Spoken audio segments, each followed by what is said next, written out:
আজকের এই আলোচনায় আপনারা শুনবেন ধনু রাশির মূলা নক্ষত্রের 10টি শক্তিশালী দিক এবং 10টি দুর্বল দিক, এবং সেই সাথে থাকবে নিরাময়, সমাধান, পরামর্শ। এই ভিডিওটা অত্যন্ত ইউনিক একটা ভিডিও, আপনাদের জন্য একটা বেসিক ভিডিও থাকলো এটা। তো আশা করি আপনারা মনোযোগ সহকারে শুনবেন। ভিডিও ভালো লাগলে শেয়ার করবেন, নিজস্ব মতামত জানাবেন। ভিডিওর ভিউ যদি 5000 ক্রস করে যায় তাহলে আপনারা আবারও আরেকটি ভিডিও পাবেন। তো আমি শুরু করছি। বৈদিক জ্যোতিষশাস্ত্র অনুসারে এই ধনু রাশির মূলা নক্ষত্রের জাতক জাতিকারা অত্যন্ত শক্তিশালী ব্যক্তিত্বের অধিকারী হয়ে থাকেন।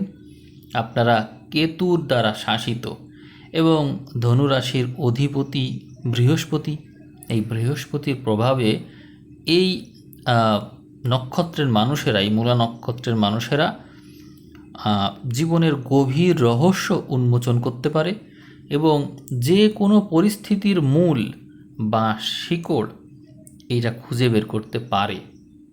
এটি আপনাদের এক ইউনিক বৈশিষ্ট্য। এখন আমি আপনাদের চরিত্রের 10টি শক্তিশালী দিক আপনাদের বলবো।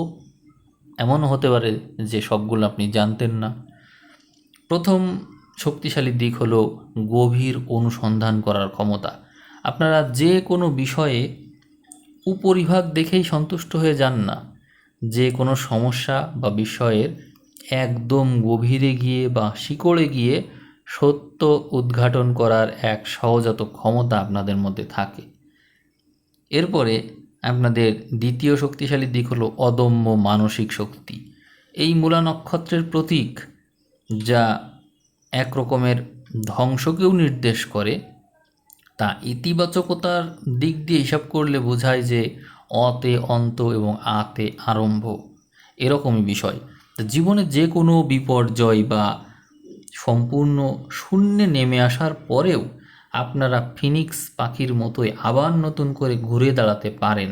কারণ এই যে অগ্নিকারক ঘর, অগ্নি তো আর নিচের দিকে নামতে পারে না, সবসময় সে উপরের দিকে উঠতে চাই।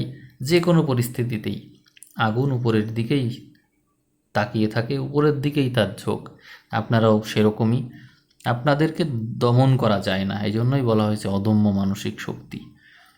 পরবর্তী যে শক্তিশালী দিক সেটি হলো দার্শনিক ও আধ্যাত্মিক মানসিকতা। বৃহস্পতির ঘর, কেতুর নক্ষত্র, আধ্যাত্মিক তো আপনারা হবেনই। এই ধনুরাশির বৃহস্পতি আর কেতু সমন্বয় আপনাদের মধ্যে গভীর দার্শনিক বোধ এবং আধ্যাত্মিক চেতনা দিয়ে থাকে। জাগতিক বিষয়ের চেয়ে আপনারা জীবনের গভীর অর্থ খোঁজার দিকে বেশি মনোযোগী থাকেন। আপনাদের চতুর্থ বৈশিষ্ট্য হলো স্পষ্টবাদিতা এবং সততা।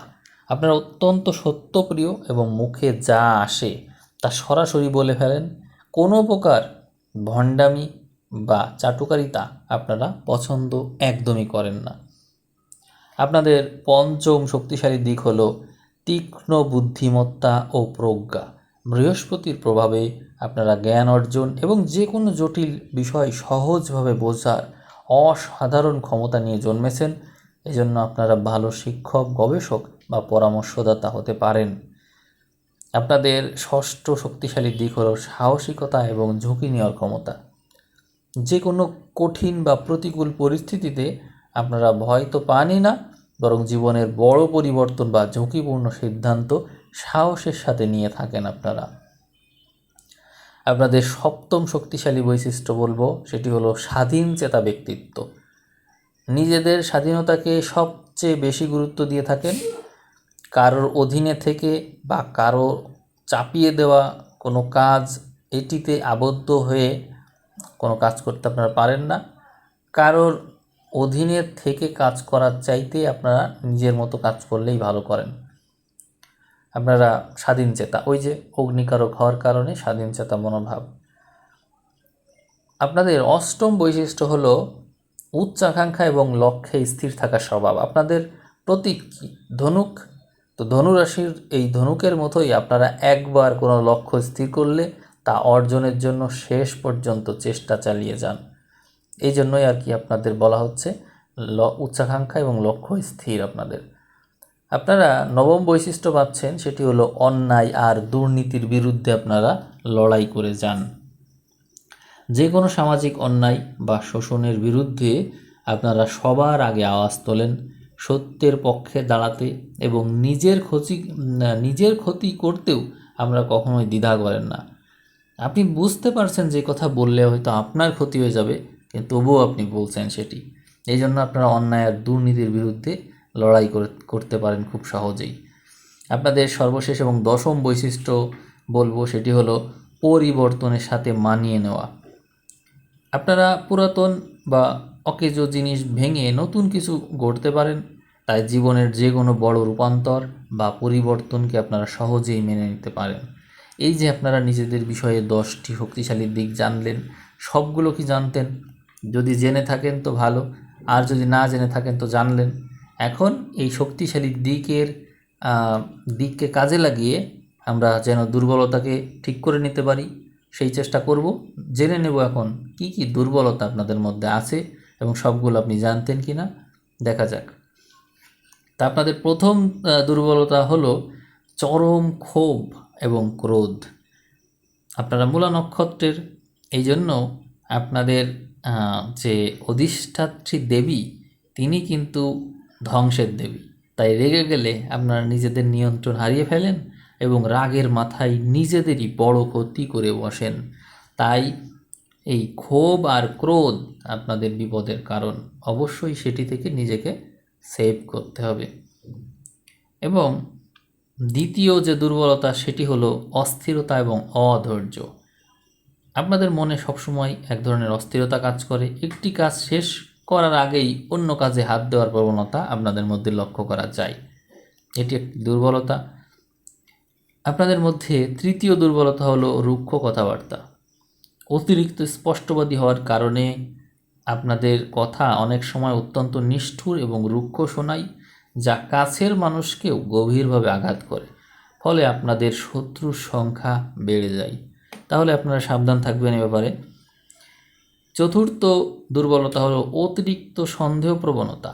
যেহেতু আপনারা সব কিছুর গভীরে যেতে চান, তাই অনেক সময় সাধারণ বিষয় বা সম্পর্কের ক্ষেত্রে অতিরিক্ত সন্দেহ বা অবিশ্বাস এটি প্রকাশ করে ফেলেন। ফলে সম্পর্ক অনেক দূর পর্যন্ত কিন্তু এগোতে পারে না। এরপরে পঞ্চম দুর্বলতা হলো জেদ এবং একগুঁয়েমি। আপনারা নিজেদের মতামতকে সবসময় সঠিক মনে করেন এবং অন্যের যৌক্তিক পরামর্শও অনেক সময় জেদের বশে অগ্রাহ্য করে ফেলেন।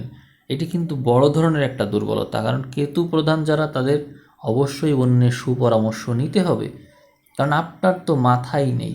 এই জন্য অন্যের সুপরামর্শ খুব কাজে লাগে। তো এই বিষয়টা অবশ্যই আপনারা কাজে লাগাবেন।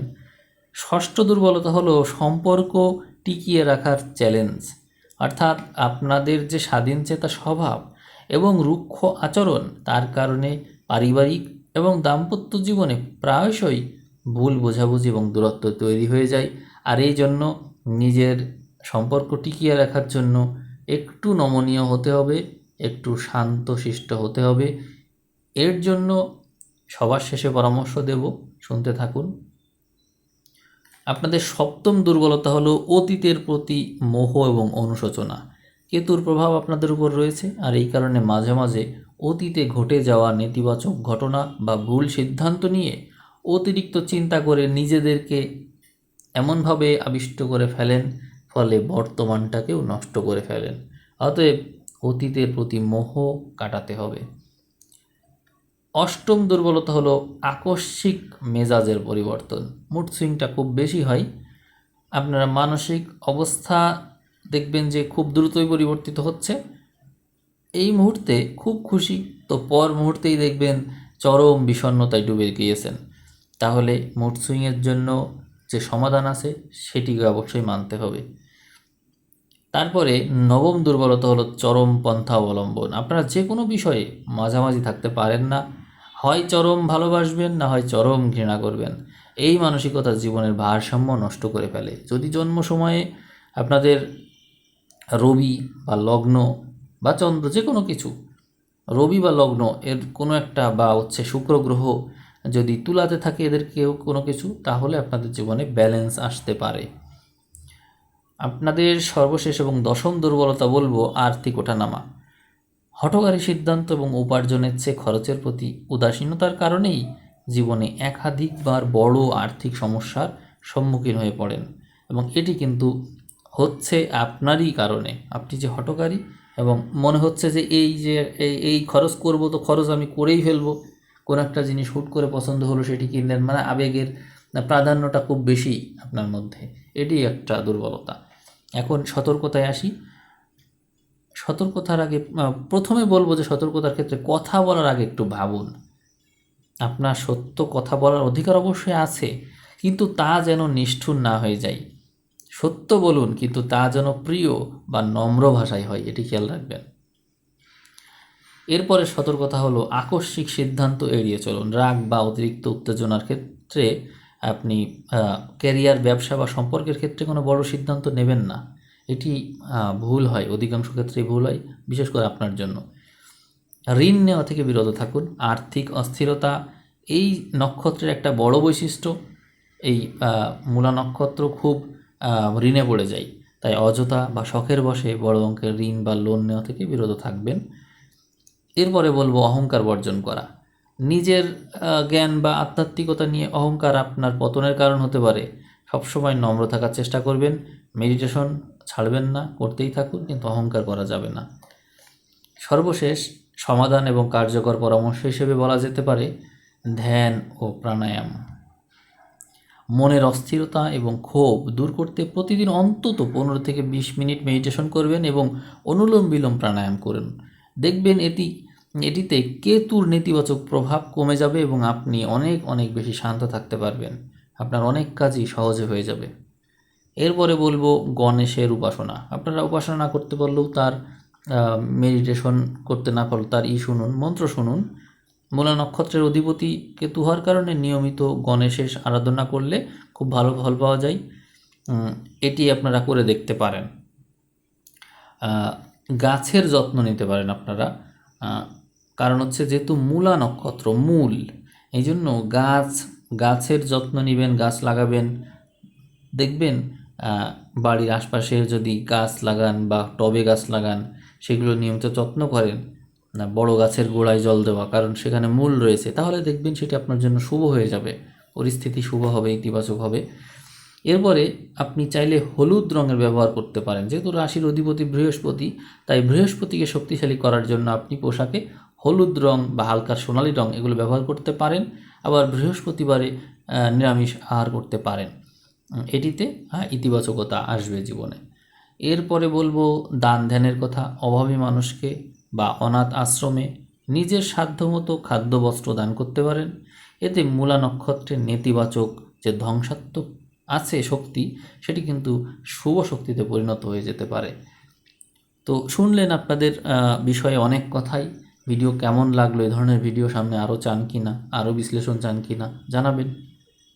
ভিডিও শেয়ার করবেন, কমেন্ট করবেন। আপনারা সাপোর্ট করলেই তো আরও ভিডিও দেওয়ার আগ্রহ পাবো, তাই না? তো ঠিক আছে, সবাই ভালো থাকবেন। সবাইকে অসংখ্য ধন্যবাদ।